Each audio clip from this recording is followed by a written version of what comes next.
So large parts from the 17th century when Patmos was a maritime power. This is when the courtyard dates from, the 17th century.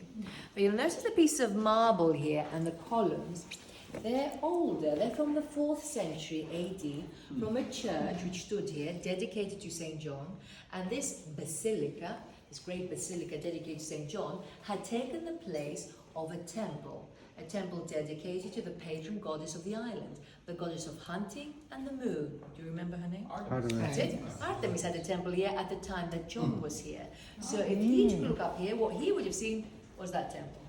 Very common where ancient temples used to be, later on to build Christian churches. The wall paintings above are about 300 years old, and down below just over 100 years old. And wall paintings weren't just made to decorate the walls, they were meant primarily to teach. These were times when books were very expensive and most people didn't know how to read anyway. So above we learn about St. John. Notice John in the centre there on the boat with his pupil Prokoros next to him. They both have halos. See how John is in chains.